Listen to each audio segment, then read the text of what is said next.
The Business Bully Podcast is being brought to you by Audible. With over 180,000 books to choose from, you can get your life. So make sure you go right now to audibletrial.com/bully and get your 30-day free trial plus a free audiobook download. audibletrial.com/bully. Now it's bully time. Let's get the show started. He's been an award-winning media personality and producer. As a speaker, he's empowered over 1 million people from the stage. Now, one of the leading brand experts and business coaches in the U.S. is bringing his unique brand of straight talk to the world of on-demand audio. It's the Business Bully Podcast. Now, here's the business bully himself, David Anderson. Yes, ladies and gentlemen, it's been a long time. I shouldn't have left you without a funky bully to step to. Yo, what's up, man? It is Dave Anderson, the Business Bully. Hope all is well. Welcome to the Business Bully Podcast. I am happy to talk to you. Now. I have to be very honest with you. I've had a lot of stuff going on. First and foremost, thank you to everyone who has been hitting me up, asking me questions, bullyquestions@gmail.com. I definitely appreciate it. A lot of things that have been going on around here have been hectic. Just dealing with, health things and my baby girl Devlin turning 1 and all that kind of good stuff. On top of that, I'm up in New York, getting ready to do the Breakfast Club situation this week, so that's going to be crazy. I am going to be talking to the Bodega Brovas today on this show. We're going to talk about some ideas that I have for, doing the show, and I think that that's going to be absolutely awesome. And I hope, for the love of God, I don't get up there and choke, because it's been a long time since I've actually done an actual radio program, as opposed to just doing a podcast, and that's no diss to podcast or myself, but there's something to be said for when you're doing a program of that caliber that's dealing with millions of people, and you're trying to make something happen succinctly, and you have a mission, you have things that you want to do and get accomplished. It's a lot. So, that's what's been going on with me. I definitely want to take some time to talk about the sponsors. It's very important. Very Amazing Travel. If you need to get anything for your travel needs, make sure you check out Very Amazing Travel. They're absolutely awesome. Also, I need you to go to kellyscloset.net, and that's Kelly's Closet with a K, KLOSET.net, and you get 15% off if you use the keyword Business Bully. If you put in a promo code Business Bully, you get 15% off. Same thing with polish and lather. If you need your soaps, if you need those good scrubs and lotions and smell goods and all that good stuff, they're definitely going to help you out there. So make sure you check that out. And if you miss any of the sponsors, you can always go to businessbullyshow.com and you'll see my sponsors on each and every page. So that's always a good thing. Now, I'm a big believer in telling the truth. And this is one thing that people, hate about me, but they love about me. I always tell people in my personal life that my song doesn't change. I very rarely change opinions on things. I very rarely say one thing one day and then say something else the next day. If I say something, there's usually a good reason behind it, and I'm very, very consistent in what I say. Now, sometimes I may see some things that other people don't necessarily see right away, and I just think that comes from, I have what, some religious folks would call a spirit of discernment. In other words, I can smell bullshit coming a mile away, and I don't really take too kindly to it, so I kind of call it out where it is. I'm getting better at it. Okay, not really. I'm never going to be better at it, just, shooting from the hip, but I'm working on it. Anyway and anyhow, I have an issue with people who, it's not even that it's a doubt type of thing. It's more like people don't believe water's wet, like my grandfather would say. In other words, some folks don't understand, your mission, and they can't respect your mission. But once they see that you've done mission accomplished, here they come out the woodwork. You know what? Mike Jones was so right. Back then, hoes didn't want me. Now I'm hot. Hoes all on me. I am excited for all the things that are happening for me. A lot of this is not due to me. It's due to God and to you, because you listen to the show. You share the show with your friends. You actually, write comments. You give it 5-star ratings, so I'm going to read your crazy responses on the air. You email me all the time. You send people links to businessbullyshow.com. You tweet me. That's awesome. But here's one thing that I don't want you to miss, because everybody's asking me, well, Dave, you're going on the Breakfast Club. When are you going? What's happening? What day is it going to be? All that good stuff. Listen, it's this week. And I don't want you to miss anything. So even if you're listening to this, beyond the time that I'm actually on the Breakfast Club, I want you to text the word business bully, 2 separate words, business bully, to 31996, and you will get all of my text alerts. So the second you hear me talking with Charlamagne and Angela Yee, you can definitely find that out. I'm going to get that information to you as soon as I get it. So make sure you text business bully to 31996, and we're going to get it popping. On top of that, I'm going to give you some free training when you opt into that. So I'm really excited about that. Yes, because I'm always giving. I'm a giving individual. Yes, I am. Yes. You're welcome. It is very important to give to the people. Give the people what they want. But no, here's the thing, right? I was asked to talk today about no-getters. See, everybody knows what a go-getter is. That's somebody who gets up, has the business acumen, knows where they're going, knows exactly what they want out of life or out of their business or out of their marriage, relationship, whatever the case may be. They know what they want and they go out and they get it.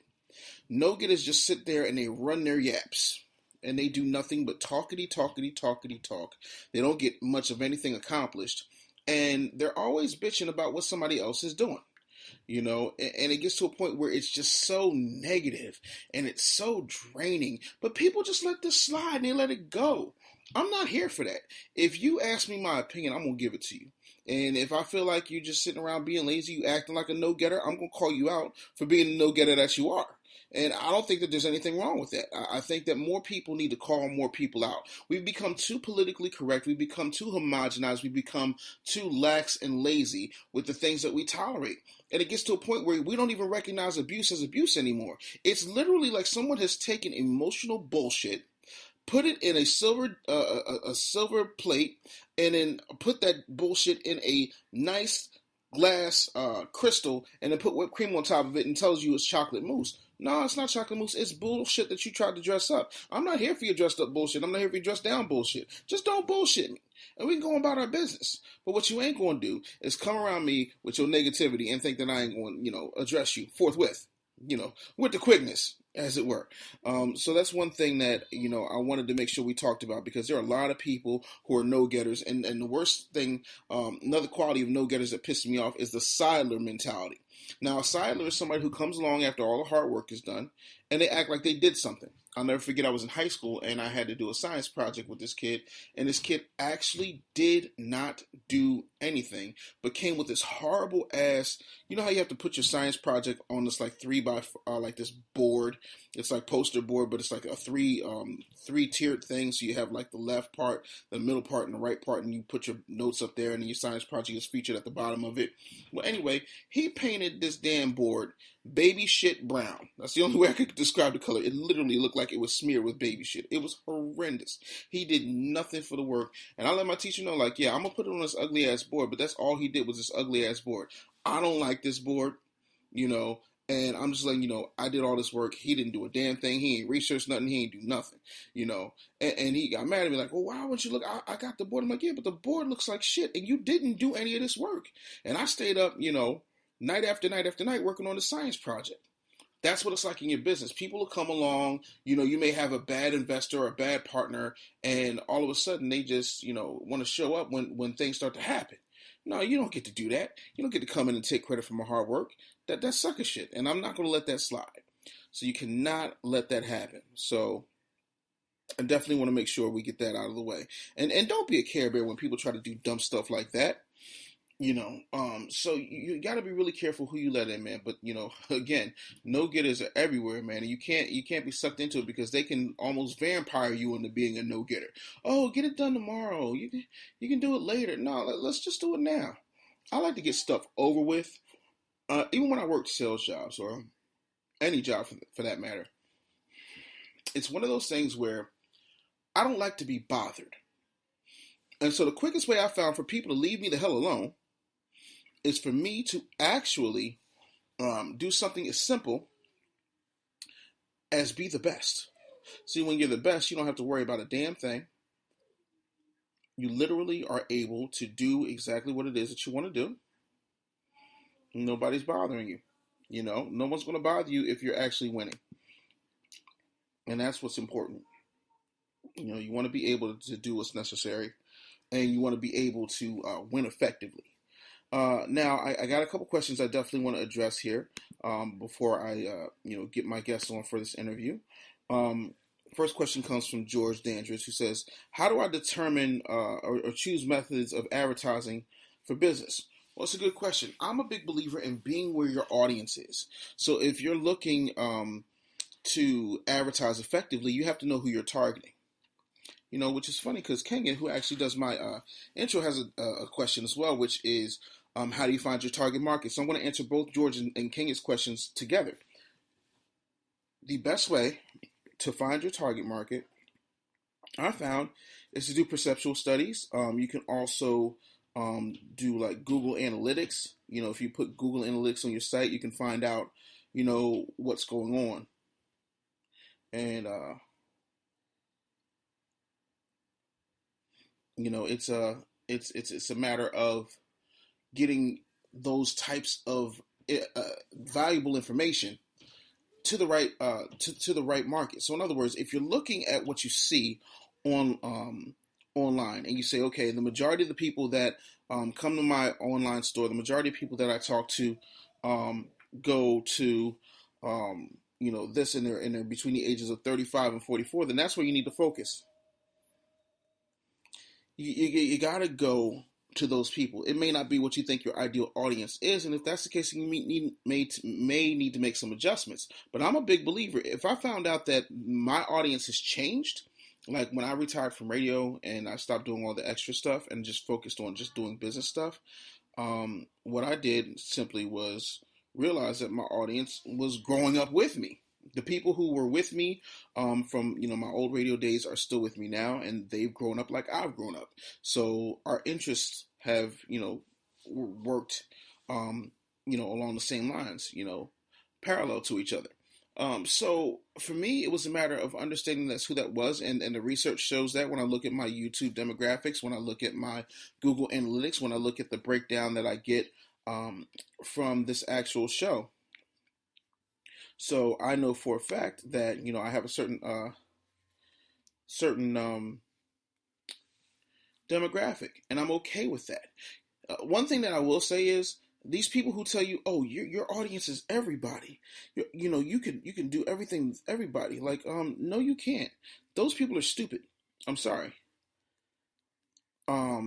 I just don't know why people think that that's okay. You cannot sit up here and just be all things to all people, because if you're all things to all people, you're not hitting anybody.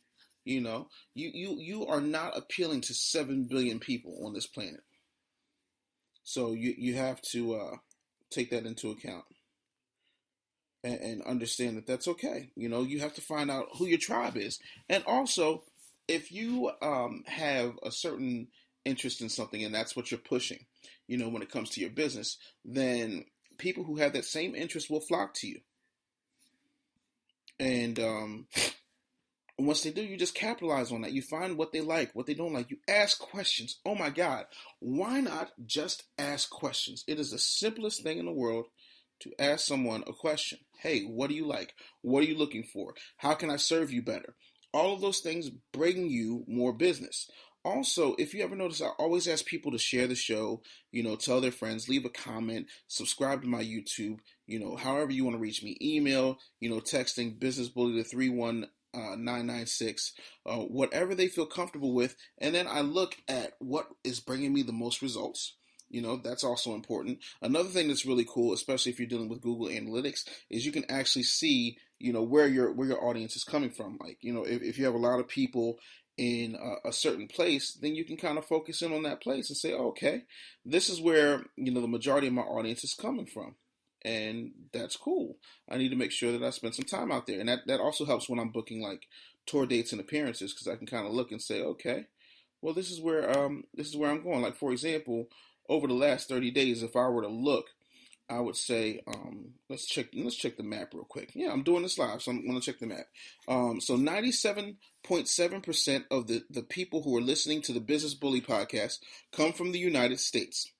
About 1% come from Canada, 1% comes from France. Oh, bonjour. And Yeah, it looks like I got a whole 0.5% of the Netherlands. Now, I used to have one of the number one shows in the Netherlands, maybe like God 6 7 years ago. I used to do a show out there that was like weekend show, kind of like a mixed show, variety show. That was pretty cool. But yo, man, I can tell you right now, it's nothing like people who love you from the Netherlands. Those people, when they're fans, they're fans. So when I look at the top cities that have listened or downloaded, subscribed to the show, like I'll give you my top five: Dallas, St. Louis, upstate New York, Philadelphia, and Brooklyn. Is Brooklyn in the house? Without a doubt. So then I look at I look at the demographic breakdown. So let's look at this, and the majority of my audience is between the age of 25 to 54. Just is what it is. I'm nowhere near 54. Am I that much of an old man? Maybe because I just straight shoot from the hip, and a lot of younger people don't do that. I don't know. I'm not here to figure it out. All I know is that I have a pretty even split, male and female, so that's exciting to know. So we see what it is. No big deal, and that's an exciting thing. So when you have that information, you can kind of treat yourself accordingly, and kind of do what you need to do. It's very simple. So I'm always here to help. So don't get mad at that. So let's see here. Want to make sure I don't miss anything. Anybody has any other questions? Okay, this looks like I have a bunch here. Going through the email real quick. That's right. I'm doing this in real time. Damn it! It's just to show that's what you're here for.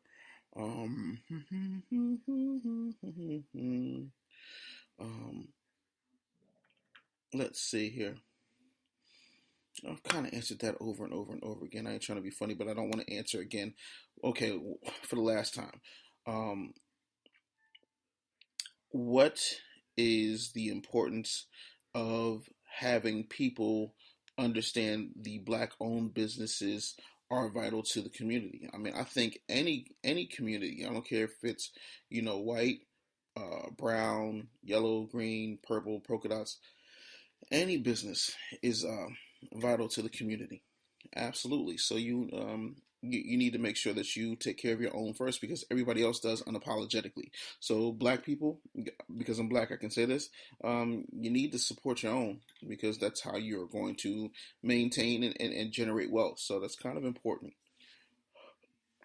Let's see here. Done that.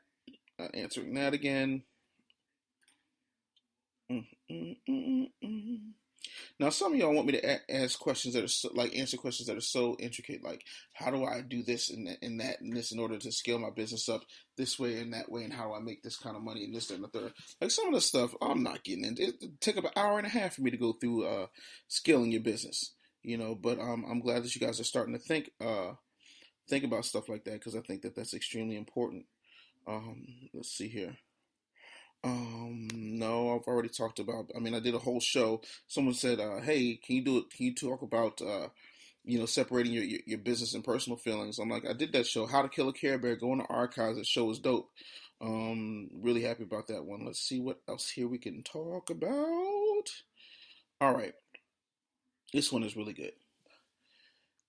Dave, I'm trying to get on TV in order to move my products. I'm trying to find a way to get more exposure. What do you suggest? Well, that's an easy one.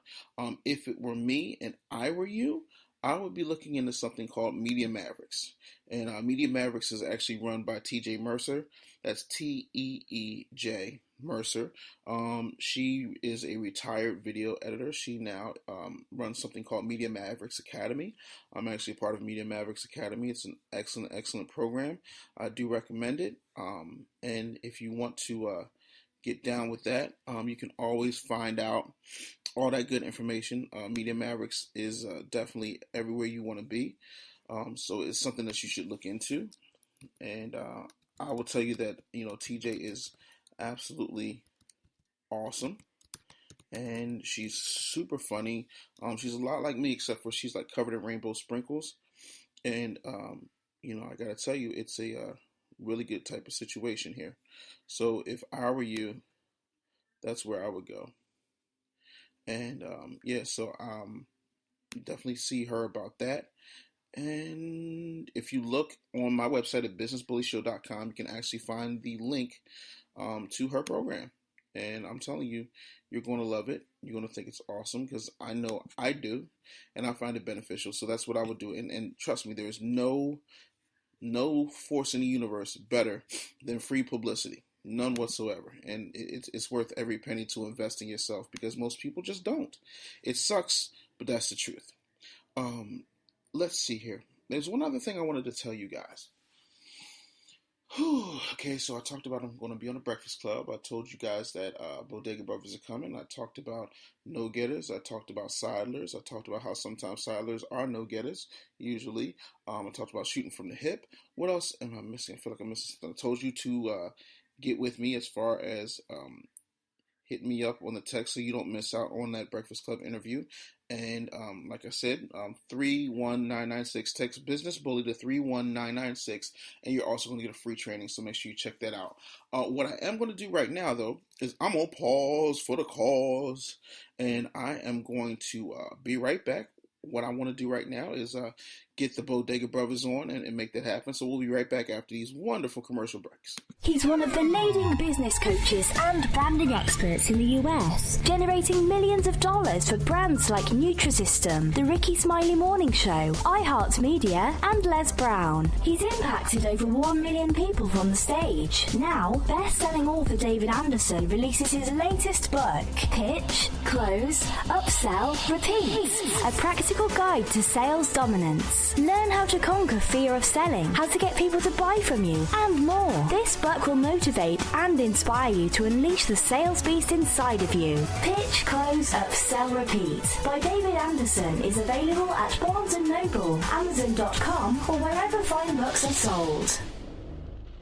All right, people. Let me tell you this, man. audibletrial.com/bully. That's where you can go right now and get your free 30-day trial and free audiobook download right now on me. It's a great way for you to support the show. You can get all types of books.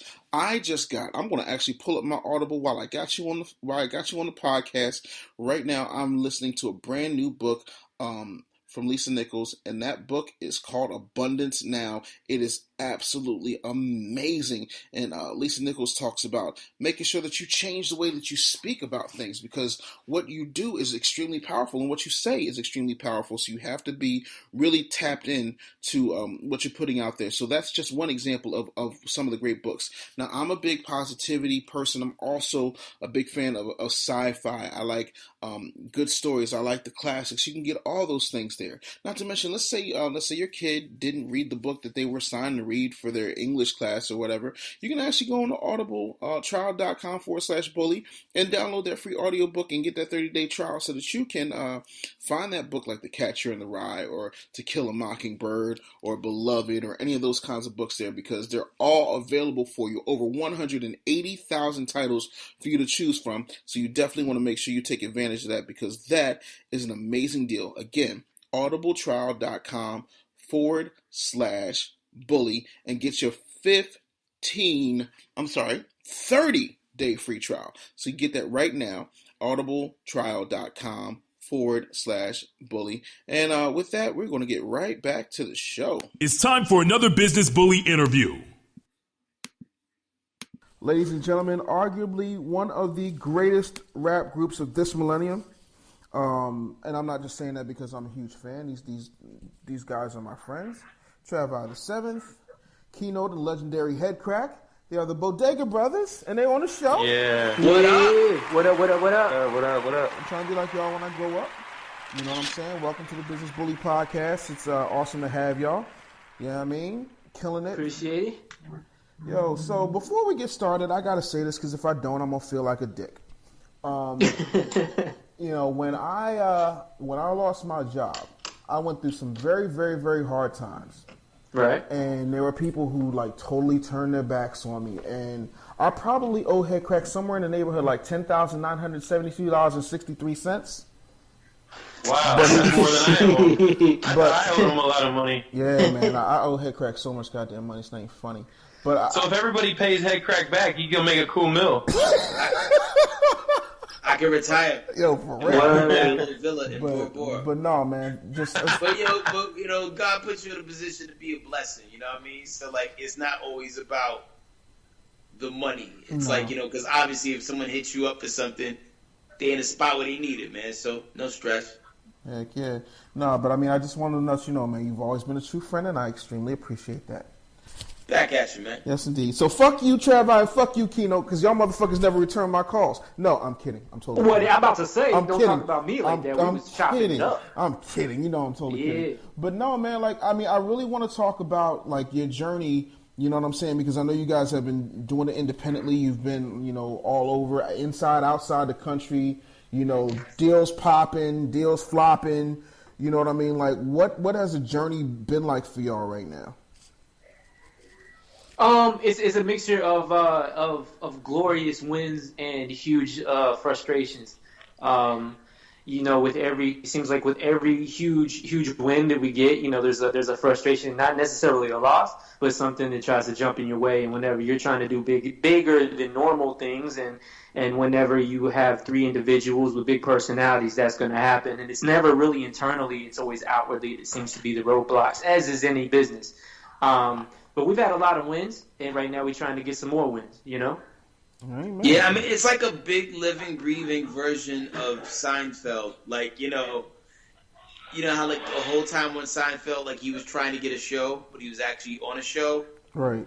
You know what I'm saying? So like, it's weird. We're in the game, like knocking at the door. The door is open, but there's a screen door. And then, like, those little beaded curtain things that, like, hippies used to have in the 70s. So we're definitely in the house, but we're just walking through some shit. Wow. Yeah, exactly. Kicking over a few things. Wow. I mean, like, but Crack, don't you feel like it would be easy? Like, I mean, you're on TV every day. Like, millions of people see you. Like, at this point, especially, like, I mean, you've rapped, like, 15,000, 100 million times on television, and everybody always wants you to rap. So at this point, you would think that, because you're a part of this group and the group is dope. Like, everybody in the group is dope. Like, it should be happening. The weird part is the perception is that maybe, like, I rap all the time on TV, but, like, I maybe rap on Dish Nation, like, maybe twice a year. Like, initially when the show first started, that I was hitting them with a weekly, but the way it was getting edited sometimes they would edit it dope, and sometimes, like, they'd be like, yo, just put the beat wherever. It doesn't matter. And then it makes it sound like you're doing spoken word poetry. So I mean, Killer Army. Word, yeah. The 13th Wu-Tang Klansman. But, Yeah.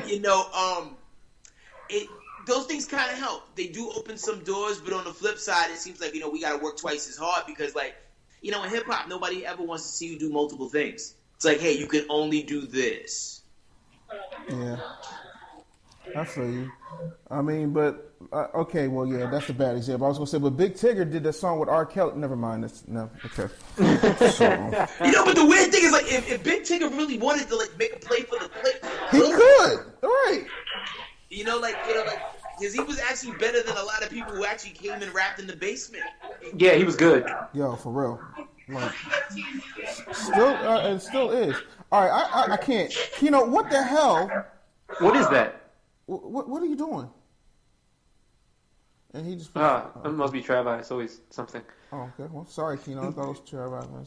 Yeah, it's just weird. He likes to attend executions. Yeah. He's kicking it with like a hangman. A local hangman. A local hangman. So, like, and I think we just lost Travii, but that's okay. That's all right. We lost him. Damn, I think the hangman got him. It's horror movies like this now. So what do y'all think, the main thing is right now for y'all? Like, are you, like, happy with the way things are going? Like, are you feeling like you're getting the money and the exposure that you're looking for? Like, I mean, I know I can speak for me. Now it's hella frustrating. You know what I mean? In a good, it's a weird place to be. Part of the frustration is because we're in a good place, but not where we should be. And some of it's on the business end, and some of it's been, people who were handling the business beforehand that didn't have the same urgency that we necessarily have. You know what I mean? Mm-hmm. And we get offered certain things and get to go certain places, but then, like I was telling you before, there's always some kind of, like Crack was saying, well, we're in the house, but there's things in the way, so it's just a weird ass place to be as a group. You know what I mean? And like Crack's on TV, and we got other things working with television, other things popping off, but the music thing is just always right there, the constant grind. Wow. Yeah, and like hip hop is in such a weird place now too, where it's like everybody's giving away so much free music, that it's kind of making like hip hop as a whole kind of disposable. Like, I mean, even as we do this podcast right now, Future and Young Thug just both dropped 2 free projects. Now, granted, we're not like in the same exact lane as Future and Young Thug, but what this does to the consumer, it kind of like puts them in a and it kind of conditions them to not really expect to have to pay for anything. So the game now is streaming. So it's tough for like new artists to come out the box and like do the type of number. Back there was a time where like, yo, you sold 100,000 albums, you failed. Now you sell 100,000 albums in your first week. It's like, man, you're damn near platinum. Yeah, for real. And it's because of just the constant erosion and the lack of necessity for people to spend money on music. Like, everybody's streaming, everybody's dropping projects for free, so it really devalues the music as a whole. So here you have us, who puts in a certain type of work ethic into our shit. We don't want to give it away, right?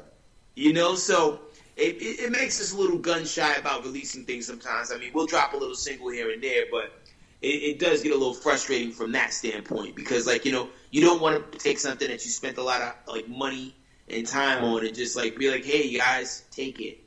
Yeah. So like you were saying, like the culture, a lot of times you have people that have, necessarily their homeboy who has money from doing X, Y, and Z, doing street shit, and so they can put out stuff, whatever, because they ain't, digging into their own pockets necessarily. They pretty much laundering money, you know what I mean? So they can release shit, and that's cool, and they can make it, they might sound like ass, and the beats might be just like everybody else, and they might sound like a Future or whoever, but it doesn't matter. It's getting released, and they're pounding you in the head with it constantly, so it become popular because it's constantly there with good artwork and so on and so forth, because they have the money to do it, because the money's being funneled through, certain things where you have other MCs, not necessarily us, but other artists, even cats we know that are fucking amazing artists, but they're working jobs to fund stuff that they give away for free.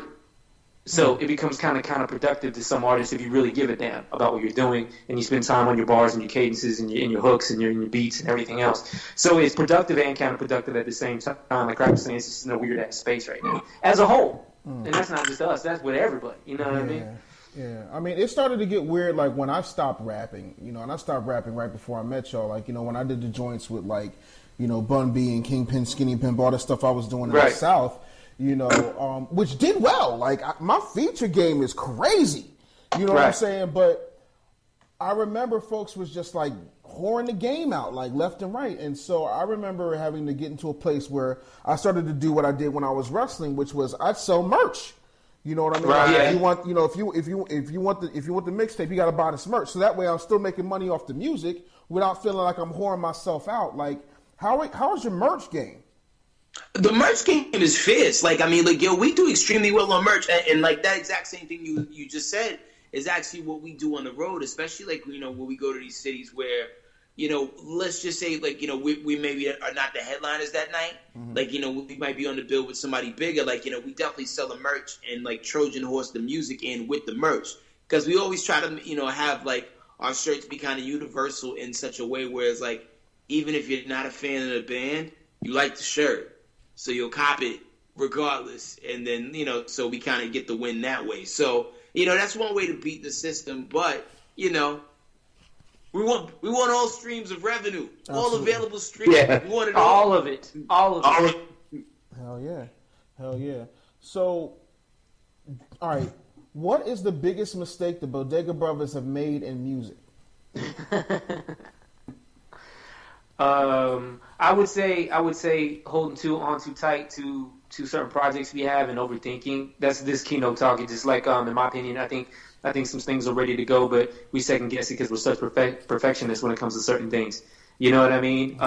Whereas like earlier we were talking about, people just releasing stuff. We have enough material to where, heaven forbid, any one of us or all three of us get murked the same night, people can be listening to the Bodega Brothers for 20 years. You know what I'm saying? Sounds Tupac-ish.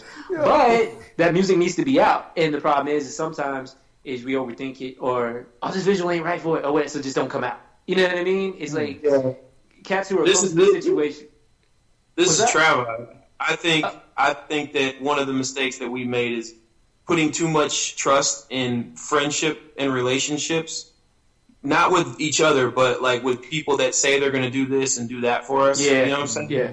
So and then we've put our own best interest at bay off of what other people have said a couple of times just to give them the benefit of the doubt, and it never pans out. Like whereas if we would have stayed on the path we were on, everything would have been gravy, or at least very close to being gravy. You know what I'm saying? Mm-hmm.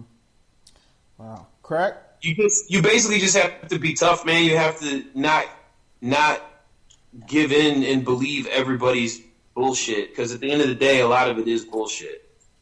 Even if they have bad intentions at heart to begin with when they tell you something, a lot of times, they're putting too much. You can't put all your chips into the same pot, you know what I'm saying? Into the same slot machine, all your money. You got to move around a little bit. I think the biggest mistake we probably made as a group is probably by not making worse music. Like we should have actually came into the game just fucking around and have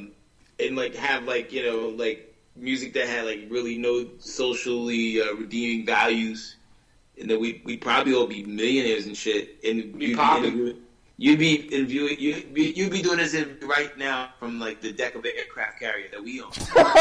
We would have. And not one of the World War II shits, one of the new shits, man, the nuclear power joints. Yeah, need that. Like a future carrier. Yeah. We launch UFOs off our shit. I'm not even mad at that. Not even a little bit. But it's such a tough thing though. Because you do it because you love it, but you're also doing it because, it's a way to make money. It's a way to, expose your art to the world. But if y'all got that much music sitting there, why, and you're not doing anything with it, why not give some of that out and be like, well, if you think that shit is hot, come get this work. Well, here's the thing. We actually had a pattern and a strategy, but see, the thing is, because of the oversaturation of the internet, in music, it's sometimes you want to really have this full court press with things to get things on as many ears as possible, because what I kind of get frustrated with is sometimes the late ripple effect on things. I ran into people this week that are just now hearing Fancy Headkrack for the first time, is Bodega Brothers first project, right? It was the album that came out of nowhere, because initially it was a mixtape, and then at the very last minute he's like, you know what, fuck this is an album, boom, let's call it as such. But because of the way it didn't really get worked the way it should have got worked, people are now just kind of stumbling across it, which is great, because we really believed in the songs that was on that project. So it kind of makes me a little bit more apprehensive to just throwing records out there, because I always want to impact as many ears as possible, because everything that I say, hey, let's get artwork done for, it's something that we all kind of collectively believe in with all our hearts, so we don't want to just toss it out there to only get 500 people listen to it. Hooray! Right. You want to go for the bigger numbers and try to get the bigger blog hits, but sometimes it's all about who's pitching things to people and strategy and timing, you know what I'm saying? Connections and all that. Sometimes it's hard to, pin that down. Oh, that's crazy. I'll tell y'all, your iTunes game is popping, though. You know what I mean? It is, but, we kind of slow rolled them with that. It's it's like a 2-hour game of pool. You know what I'm saying? As opposed to just throwing a bunch of records out there, we kind of, drop little bird seeds here and there, with just for stuff to pop up on iTunes and new stuff for people to listen to on Spotify and whatnot. But yeah, we're most excited about dropping this album LGA, which people are definitely gonna be able to get their hands on within the next 4 months. Hella high water. You sure? 4 months? Damn. Damn. I said within. Yeah. Damn. Wow. Like, so what are y'all gonna ever do, like, solo projects? Yeah, Keynote and Crack are almost, Crack's done with it, I think. Crack's got like 13 Crack's damn almost albums. done with his. He's getting his stuff mixed down and mastered, and it sounds fucking phenomenal. He's gonna have some. He's gonna get some definite shine off that. Man. I had a project, but I'm re-recording it because I didn't like the way it turned out. It was cool, but I don't want to roll with cool, so I'm doing that right now, and I'm pretty deep in that. So my plan is to come out after Crack, piggyback off him because he's got some joints. My plan is after Keynote. So yeah, And no one knows this, but Travii is actually working on a triple album. You have no idea. You guys don't know, man. I don't know. I don't know. I wrote raps today, Travii. Did you write raps today? I did. Oh, screw me. No, this is I really did. I really did too. Yeah. It's coming along nice. like, why are y'all shitting on Travii like he's lazy though? Like, You don't understand. Like, this has been an ongoing thing for 5 years. Like, at least, probably, well, that's an exaggeration. It hasn't been that long. But for at least 2.5, 3 years, man, they've been on me to, like, finish up my solo project, man. Travi's dope. Travi's extremely dope. He has a completely different view. I wouldn't say completely. He has a different angle of approaching things than maybe Crack or I. And the world needs to hear it, and a lot of people could really relate to that motherfucker. Like, a lot. Like, a Word lot. up. The shit he drops, the shit he says is like, he's more of the poet, straight poet guy, and the world needs to hear that because he says some fucking shit. I'll sit back and I'll hear a song that we recorded 3 years ago, and I've maybe heard it 1,000 times, and with Travi's verse, I'll hear something new dang near every time, and that's not an exaggeration. Me and Crack will call each other and just start talking about it, and Trav don't know that, but... we beat him up a little bit verbally, but, it's all for the good cause, trying to get that boy to get his stuff done because we know it's going to be dope. Yo, I want to say this. Travi's like one of those like logs in the fireplace that's already has the fuel in it. Right. But every now and then you got to fucking hit him with that stick. Wow. Not only is the white man putting his project out last, but the black man is saying he's going to hit the white man with the stick. No, you just gotta Generation of humans. You gotta poke the ready log, because like it's gonna blow up. You just gotta poke it just to let it know, hey, get over there. Get over there, yeah. I remember when Crack told me, he was like, yeah, me and Keynote, we doing this group situation, and then we got Travii, and I was like, the white boy? It's like, yeah. I was like, he raps? It's like, yeah, he's dope. I'm like, okay, Crack. Yeah, that motherfucker been around too, man. Yo, like, he's the shit. Like, people don't understand. Like, he is. They don't understand. Yo, I'm like, I feel so, like, Trevor, I owe you an apology. You didn't even know it's like 10 years coming. But, like, dude, like, yo, like, yeah, now I'm also, like, what the hell is wrong with you? Like, yo, where's the solo music, dog? Like, No, I'm kind of liking this conversation right about now. Because I know, because usually we're shitting on Trav, but, He's driving my Austin now, fully erect. I kind of am. Yep. I'm driving. My dick is holding the steering wheel. Thank you. Like the club. Does it break as easy as the club? Can I break into said car? I can't. Yo, the club was the wackest non-stealing device ever invented. The Flesh Club. Because not only would the guys steal your car, they now have a weapon to fucking beat you with. Yo. It's a two-part weapon, which makes That's what I was about to say. If you do it right, you have two sticks to beat somebody's ass with, like Bruce Lee in a cave. Right, for real. That's a horrible idea. You're the dark. The one side of it was like a katana. If he was a real badass, they can use that little U-shaped part to fucking pin your neck against something while they punch you. That's a badass too. You gotta have a thin ass neck. You ain't doing no shrugs. Yo, that's some Charles Bronson shit. It is. What's wrong with y'all? So, like, all right. Imagine, for example, you're sitting in front of, every upcoming independent rapper who is doing it wrong. What would you tell them to do differently? Get a job. I would tell them to quit. Quit this. We don't need any more rappers, man. You guys are salting the game up, man. We need fans. Not everybody has to rap or make beats or break dance. Go break dance. We need more b-boys. We need more dancers. We need more b-boys. No, man, I would say, be smart about every move that you make. Make the music that you want to make. Fuck it. Have fun with it as much as you can.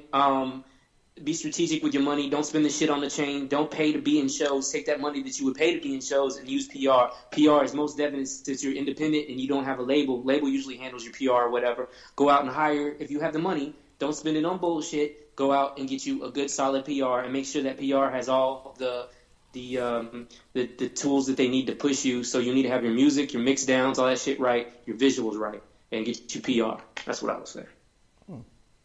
And I would recommend that anybody that's working on music to work on music around other people who make music just to help make a better product. Because sometimes, granted, everybody has a lot of creativity within themselves, but sometimes that creativity really flourishes when you're around other creative minds. So it can really help cultivate your ideas and expand them and make them way bigger than you ever imagined. So never hesitate to work with others. That's official. That is absolutely official. I'm not mad at that. All right. If people don't believe in Bodega by now, and they have never heard of you before they jumped on this podcast, which I doubt, but let's just humor me for 5 black ass minutes. Where can they find you? Well, you can go to bodegabrovas.com. That's BODEGABROVAS. Also, you can go on Spotify, Apple Music, Tidal if you're fancy. And you can stream all our available projects. You can also look up my name, Headkrack. That's HEADKRACK. I got some classic material in there for you to check out, and we got some more things coming, man. Also on YouTube. YouTube's on fire right now. We got 5 videos, and by the time summer rolls around, there'll be 3 more. So if you think the music is great, I think the videos really help the songs come alive. Yeah, and Headkrack hates Pandora, but we have a Pandora station, and they do play our shit. So you can, and we pop up on different stations as well. Mm-hmm. And every now and then, satellite radio shows us a lot of love. We in the mix shows is on there. So Shade 45, big shout out to them. We pop up on there quite a bit. So you can check us out there, and of course check out Crack in the Mornings, and he'll point you the right way on Ricky Smiley Morning Show. He'll tell you where to go listen from time to time. Sometimes we'll catch us on there as well. Yeah, that's definitely dope. The one thing that I will definitely say is I'll never be back on the Ricky Smiley Morning Show. It's quite all right. Yes, it is, because I'm doing the Breakfast Club. There you go. Word. Yeah. Breakfast Club is coming up. What is it? The 19th. Big Congrats, up, man. Hey, man. Big up. I gotta do it, bro. We gotta send you a Bodega shirt. Yo, yeah, for real. I need that. My black ass will wear it too. Everybody's trying to give me something yo, you going in with Charlamagne? They gonna get you. I'm like, nah, dog. Charlamagne ain't gonna get me. That's my homie. I'm good. You know what I'm saying? You're gonna be in there dressed like a race car driver. There's gonna be some. Yo, I got kids. Don't think I'm not above that shit. That's what I'm saying. You're gonna be in there looking like a product. And what makes it so big, because I'm a big guy, there's plenty of room. My back should go for $3,000. Yeah. Get a bunch of Black and Mild sponsorship. You know what? Some backwoods. They're gonna be up north to get you some backwoods. Yo, some Dutchie. Yeah, some Black Dutchie. and Mild.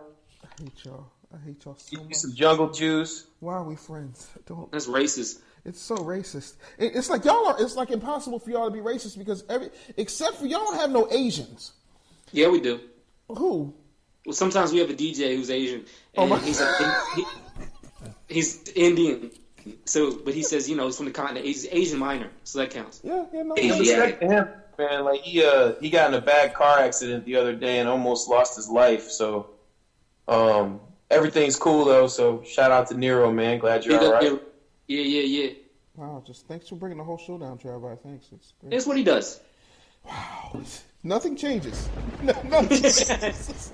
Everybody's having a good time. This is here comes the deflation. Yo, man. It's the person at the comedy show who announces, "What do you mean my baby died?"